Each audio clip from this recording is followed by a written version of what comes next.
Buenos días, oyentes de la Asociación GPS. Les enviamos un saludo de bendición. Los invitamos, como cada mañana, a hacer nuestro devocional. Eh, para el día de hoy, el 23 de marzo, tenemos el devocional Mateo 20, versículos del 17 al 34. El libro de Números, capítulos 15 y 16, del libro Eclesiastés, capítulo 10. Bueno, hoy vamos a ver lo que está en Mateo. Vamos a leerlo, vamos a estudiarlo, vamos a profundizar un poco sobre lo que está explicado ahí. Y, y vamos a ver cómo pues, el Señor nos habla a través de esas situaciones que ha presentado ahí. ¿Ok? Bueno. Eh, Ubiquémonos en el capítulo 20, mm, versículo 20. Ya.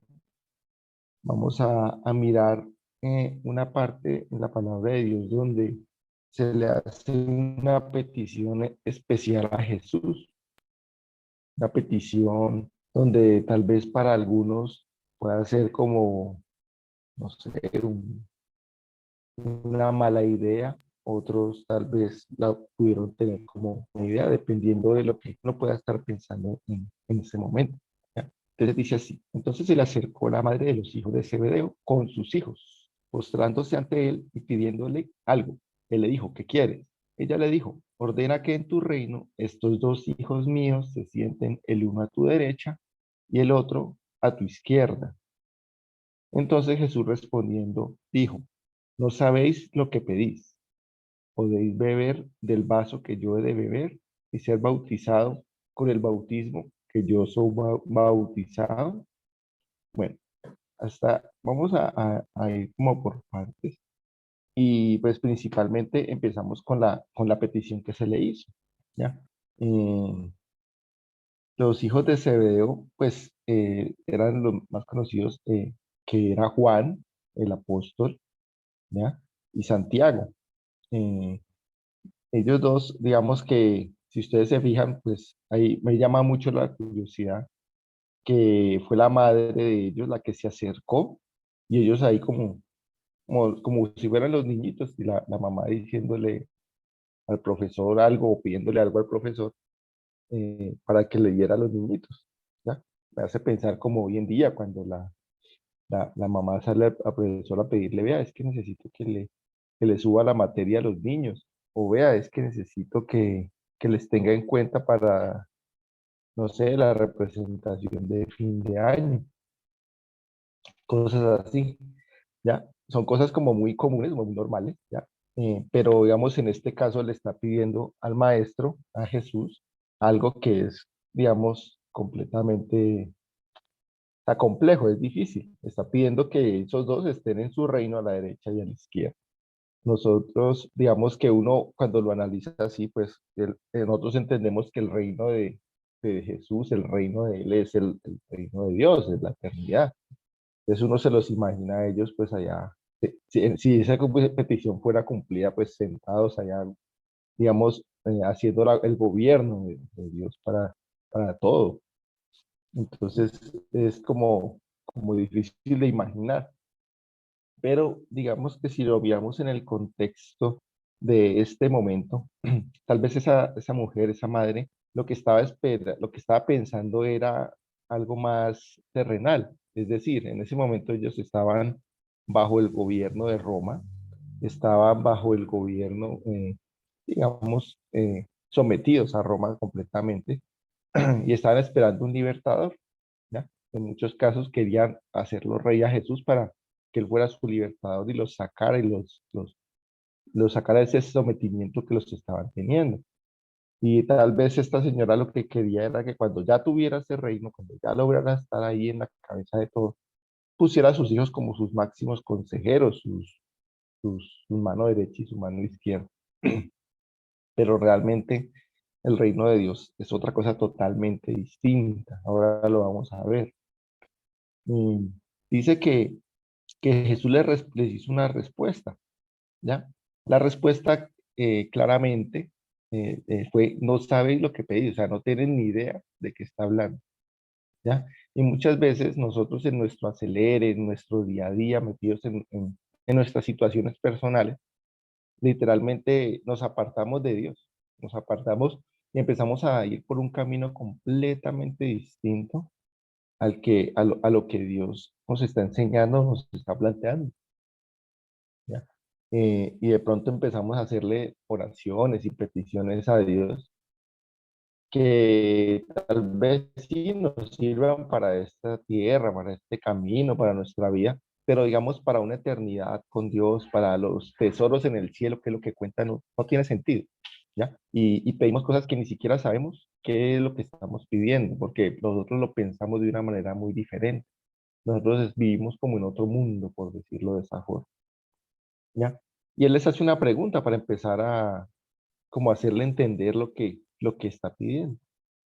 eh, Le hizo preguntar, les preguntó que si podrían beber del vaso que él ha de beber, ¿ya? El vaso que Jesús iba a beber, pues era el mismo que él en algún momento más adelante le pide al mismo Padre que pase esa copa de él, o sea, ir a la muerte de cruz, ir al sufrimiento. Les pregunta, ¿ustedes son capaces de beber ese vaso, esa copa? ¿Ya? Pueden ser bautizados con el bautismo con que solo él es bautizado, que es el bautismo del sufrimiento, del dolor, ¿ya? Eh, digamos que es en ese momento, obviamente nadie, ninguno de ellos era capaz, pero también entendemos que estaban como en otra línea, en otra idea, ¿ya? Tanto que ellos dijeron, sí podemos, ¿ya? Eh, adelante dice, ellos le respondieron, podemos. Insistía, digamos que Jesús, yo me imagino la cara de él en ese momento, eh, porque decía, no, estos muchachos están en otro lado, no tienen ni idea de lo que están pensando.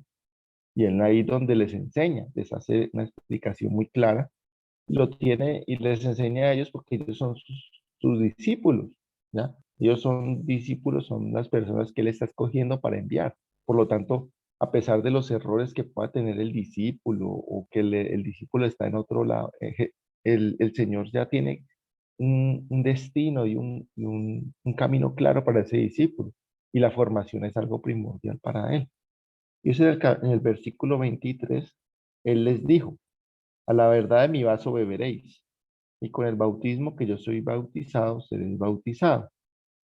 Pero sentaros a mi derecha y a mi izquierda no es mío darlo, sino a aquellos para quienes está preparado por mi Padre. Cuando les dice que se iban a beber, de hecho hace referencia, ahí les está dando como una profecía, porque por ejemplo Santiago si lo quieren luego mirar, en Hechos 12 del 1 al 3, dicen que él murió en la persecución como un mártir, ¿ya? Así como murió Esteban y como murieron muchos, pero fue de los primeros que cayó, ¿ya? Ese Santiago no es el mismo que escribió la epístola a Santiago, es otro, ya es el hermano de Juan. De Juan, pues tampoco, digamos, no se tiene claro que haya muerto de una manera así, ¿ya? Dicen que él antes vivió muchos años, pero de Juan, pero también fue perseguido, le tocó esconderse, ya le tocó huir. Entonces, de alguna manera, sí bebieron de ese vaso, ya como muchos de la primera iglesia. Eh, Dice que ese tema de sentarnos a la derecha y a la izquierda del Padre, pues que ni siquiera le correspondía al Señor Jesús decidir, ¿ya? Eso es algo que ya es de la palabra de Dios, del Padre.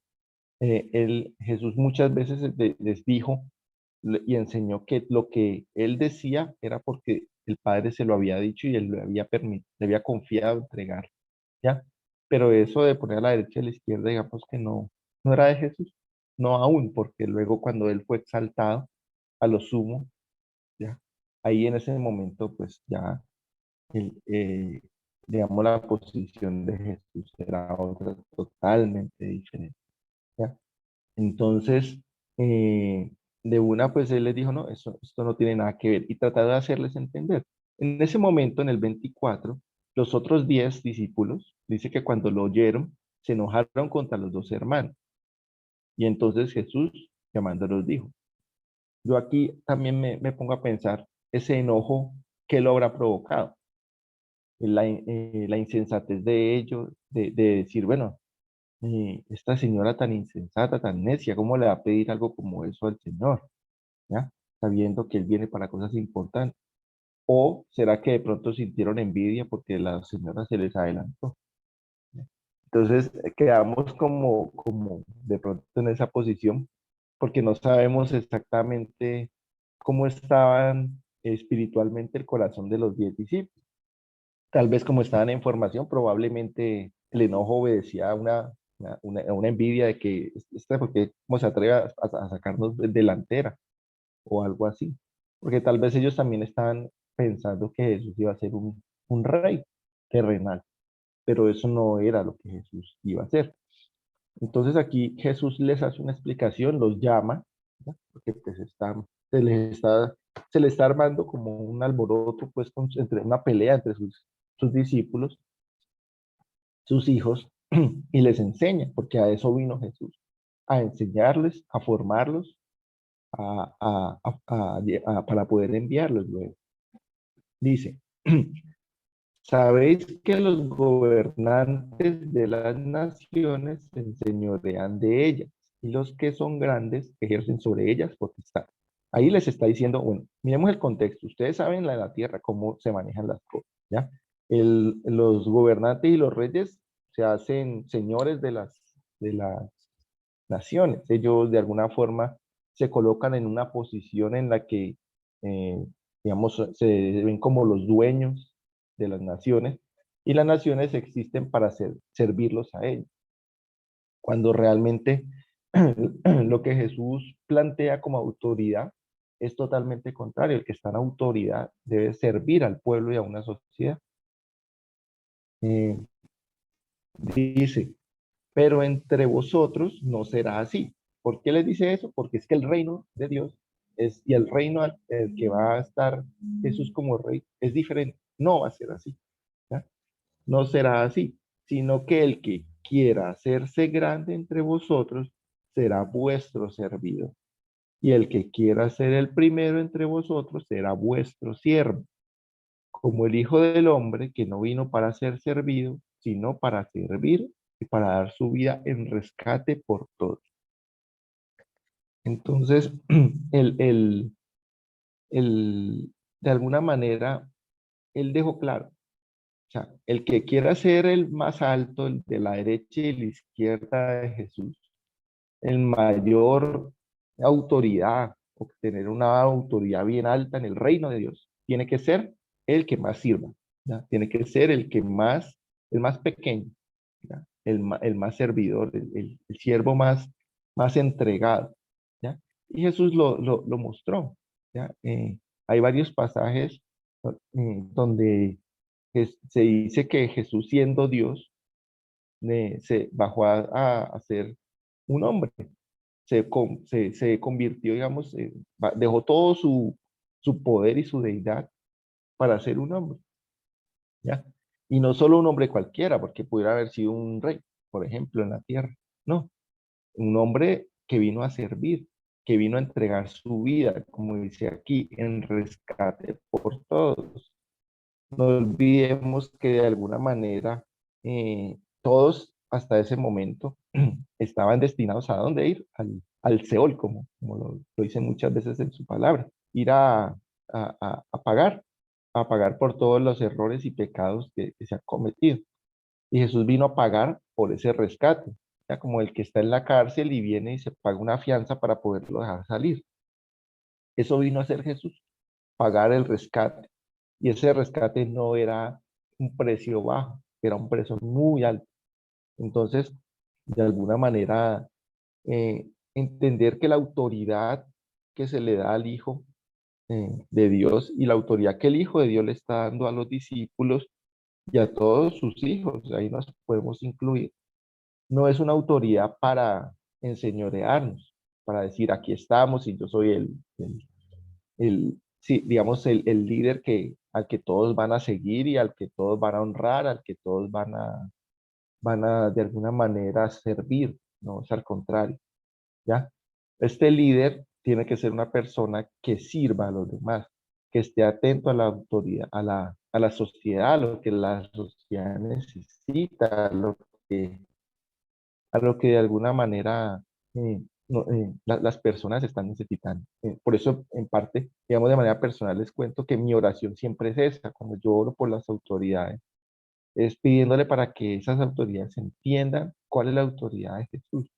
Y si hay alguna autoridad que está enseñoreándose, que Dios la quite de ahí, porque no está haciendo su trabajo como debe ser, ¿ya?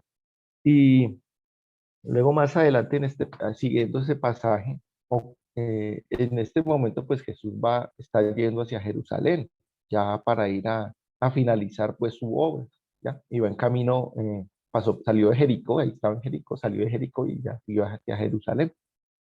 Y aquí hay un evento donde Jesús sana a dos ciegos y ahí se ve claramente lo que él está tratando de explicar en este momento. O sea, con acciones, él muestra lo que es el servicio.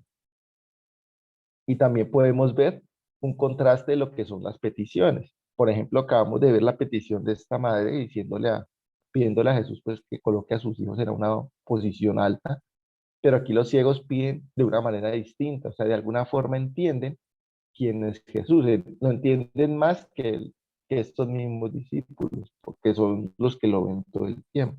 Dice en el 29, al salir ellos de Jericó, los seguía una gran multitud, y dos ciegos que estaban sentados junto al camino, cuando oyeron que Jesús pasaba, clamaron diciendo, Señor, Hijo de David, ten misericordia de nosotros. Miren esta petición. Ellos no están pidiéndole a Jesús, Señor, devuélvenos la vista, o déjanos ver, o haz un milagro de sanidad en nosotros. No, ellos le dicen, Señor, Hijo de David, bueno, primeramente como lo llaman, Hijo de David, eso era una denominación o una muestra mesiánica, o sea, estaban haciéndole, ellos tenían claro que él era el Mesías, tenían claro que él no era un rey que iba a simplemente gobernar en una tierra, que era el Mesías y iba mucho más, más allá de eso. Y simplemente les pide, ten misericordia de nosotros, ¿ya? Esa ten misericordia puede ser, no sé, orientado sí, a la necesidad a la necesidad de tener que, de alguna manera, poder ver, ¿ya? Porque pobrecitos, pues están ciegos, no pueden trabajar, no pueden hacer nada, entonces por ahí derecho son pobres, ¿ya? Seguro aguantarán hambre, ¿ya? Pero también ese ten misericordia de nosotros también puede ir que de pronto a que Dios les perdone sus pecados. No olviden que en esa época eh, las personas que tenían una enfermedad de este tipo, pues les explicaban que si estaba esa enfermedad era porque algún pecado había de por medio, ya sea de ellos o de sus padres, ¿ya? Entonces también podrían necesitar eso, que Dios tuviera misericordia, o simplemente su vida era tan pésima que ese ten misericordia era como que ya acaba con esto de una vez. ¿Ya? Cualquiera de esas opciones podía ser. Ellos solo pedían misericordia. Mire, en el 31 dice, la gente los reprendía para que callaran, pero ellos clamaban más diciendo, Señor Hijo de David, ten misericordia de nosotros. Ellos insistían en un clamor. O sea, había una necesidad y un clamor de misericordia hacia sus vidas. ¿Qué hizo Jesús? Dice, Jesús, deteniéndose, los llamó y les dijo, ¿qué quieren que os haga? Aquí está la pregunta. Uno dice, bueno, Jesús, como tan mala gente, ¿cómo les pregunta que qué quieren que os haga? No los ve ciegos y bien mal. No, porque es que ellos le están pidiendo misericordia. O sea, por eso Jesús pregunta, ¿qué es lo que quieren? ¿Qué es lo que necesitan? O sea, ¿de qué quieren que use yo de misericordia con ustedes? ¿Ya? Y miren las peticiones, como les decía, las dos diferentes. Mientras la una era una persona que estaba pensando como no sé, en gloria, en poder, en autoridad, en, en reinos terrenal, ¿ya? Estas personas sí estaban entendiendo quién era Jesús, entendían qué era lo importante para sus vidas, no solamente volver la vista, sino la misericordia, ¿ya? y entendían que acercarse a Jesús tampoco podía ser ir a pedirle cualquier cosa. O sea, si él quería, pues les daba, si no, pues no, daba lo mismo, ¿ya? No tenían como esa, no sé, como ya tan pasados pues a la hora de pedir, como si Jesús fuera una persona que, o alguien que tuviera que estarle dando a todo el mundo. Él les pregunta, ¿qué quieren que os haga? Y ellos les dijeron, Señor, que sean abiertos nuestros ojos. Ya, ellos también entendían que con solo eso, con que pudieran ver, ya con eso podían trabajar, podían desempeñarse, hacer, conseguir un alimento, podían tener muchas situaciones que ya a través de ese mínimo talento que era la vista que les hacía falta, con ese talento, pues ya podían hacer muchas cosas, ¿ya? Y Jesús dice aquí, entonces Jesús sintiendo compasión, les tocó los ojos y enseguida recibieron la vista y lo siguieron. La actitud de Jesús también es muy bonita en este pasaje. Está sirviendo, ya vino a servir, vino a dar, a hacer de misericordia, como están pidiendo estos ciegos. Él no iba a poner, no se puso como en una actitud de, no sé, enseñorearse. ¿Cómo hubiera sido un gobernante que se enseñorea? Pues hubiera aprovechado ahí para decirle así, ven, aquí tengo esta gente ya, o para creerse mucho, o les hubiera pedido algo, no sé, algo a cambio. Eh, Él simplemente tuvo compasión. La compasión no es solamente esa misericordia, esa lástima, no, eso va acompañado del amor. Tuvo, o sea, por el amor que les tenía a ellos, ¿ya? Les sanó y los tocó, ¿ya? Pues tocar a la gente, a los enfermos más que todo, allá no era muy bien visto. De hecho, los apartaban, y, o sea, pues porque creen que estaban en la mitad de un camino que ni siquiera estaban en la ciudad, ya habían salido de la ciudad. Entonces, ellos estaban por allá, afuera de la ciudad, excluidos. Y tanto que cuando pedían, la gente los callaba y les decía, váyanse para allá, no molesten. ¿Ya? Eran demasiado excluidos. Pero él se acerca, los toca, les escucha, les habla, ¿ya? Y ellos reciben la vista. Mire que la actitud de estos ciegos, desde la misma solicitud que hice, ten misericordia de nosotros, demuestra más o menos qué es lo que había en el corazón de ellos. ¿Y cuál fue la acción de ellos una vez hayan recibido la vista? No se fueron a buscar trabajo, ni a buscar las familias, ni a buscar al sacerdote para que los pudieran incluir de nuevo en la sociedad. No, ellos lo siguieron, se fueron con Jesús. Prefirieron quedarse con el dador de la bendición, que simplemente hacer uso de esa misma bendición. ¿No? Probablemente estos ciegos, ya no ciegos, pues ya que veían, en algún momento se pudieron haber convertido en discípulos de Cristo, de la primera iglesia, ¿ya? Personas como Esteban o como otros, no de los 12 apóstoles, pero sí mucha gente que sirvió a Jesús, que compartió, que fue, ¿ya?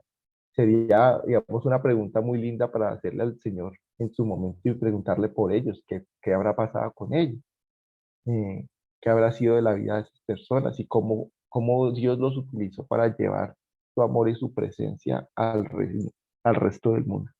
Entonces, en conclusión, pues nosotros tenemos que pues entender cómo está nuestro corazón hacia Jesús.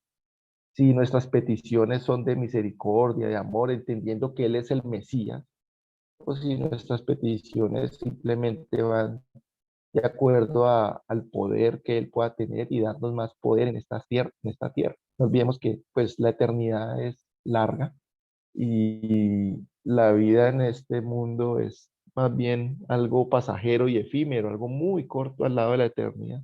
Y lo que hagamos acá, pues sí es importante y es bueno, pero de alguna manera lo que tenemos que hacer es eh, vida para la eternidad, hacer cosas y obras para la eternidad, como de alguna manera lo empezaron a hacer estos ciegos. ¿Cómo nos acercamos nosotros a Jesús? ¿De qué manera estamos viendo a Jesús? Como aquel que da y da y da, y el ser, que porque es servidor entonces me va a dar. O de verdad yo entiendo qué es lo que Jesús me puede dar y qué es lo que yo necesito recibir de Él, ¿ya? Y entender que mi posición es una posición, ya el hecho de estar cerca de Jesús, esa posición ya es suficiente.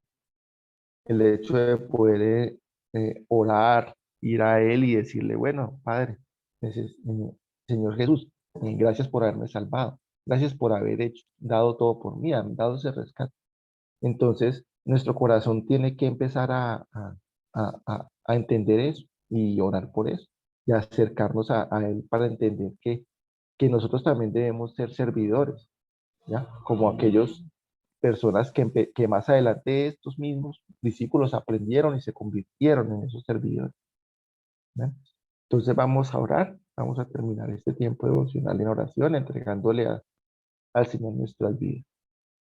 Amado Padre, queremos, Señor, darte gracias por tu amor, darte gracias por este día tan bueno que nos has dado, un día muy bonito, un día, Señor, en el que podemos poner en acción nuestros talentos, Señor, en obras de misericordia como las que tú tenías, como las que el Señor Jesús llevaba, obras llenas de compasión.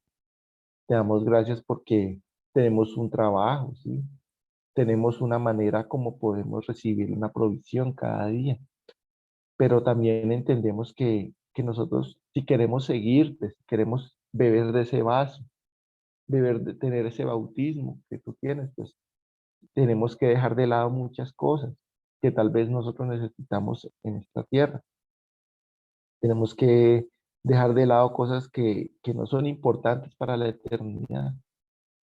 Tal vez nuestras metas, nuestros deseos, pueda que ahora examinándolas bien, no vayan de acuerdo a eso, sino a cosas que tal vez sean para corto plazo, para, así, para algo que necesito y ya. Pero yo entiendo que así como a los dos ciegos tú les proveíste la vista, tú nos puedes dar la provisión necesaria para vivir. Por eso nuestro corazón debe estar entregado a ti para poder servir y hacer las cosas que sirvan para la eternidad, como darle una salvación a una persona, como tú lo hiciste con ese ciego, enseñarle a esa persona que conozca a Cristo, o hacer una obra que sirva para que las personas tengan una mejor calidad de vida con mi trabajo, con lo que hago. Tal vez esas personas, con lo que hago, puedo ayudar a que alguien tenga una buena estilo de vida, una buena calidad de vida, que viva mejor. Padre Santo, yo te pido que seas tú utilizándonos, llenándonos de tu espíritu para que podamos acercarnos a ti, para que pedirte de tu misericordia en nuestra vida, pedirte de tu sabiduría, no poder para enseñorearnos, sino poder para servir, para ayudar, para atender. Te pedimos que nos cuides, que nos des de tu amor, que nos permita ser inteligentes y tomar las decisiones adecuadas y correctas, ya que muchas veces en nuestros temores y en nuestros miedos y en nuestros afanes o los mismos deseos que podamos tener, estamos haciendo las cosas equivocadas, estamos haciendo las cosas de manera incorrecta y no estamos haciendo las cosas de forma como podemos ayudar y amar y atender a los que están a nuestro alrededor primeramente y asimismo a todas otras personas que están mal lejos. Te pedimos que nos acompañes en este día, que nos cuides, que nos protejas, que nos permitas, Padre Santo, llevar tu voz, Señor, a través de nuestras obras, que nos permitas disfrutar de lo que tú nos tengas preparados para el día de hoy, que podamos aprender muchas cosas maravillosas, que podamos, por encima de todo, podamos ver tu presencia acompañándonos en todo momento. En el nombre de Cristo Jesús, te hemos orado. Amén.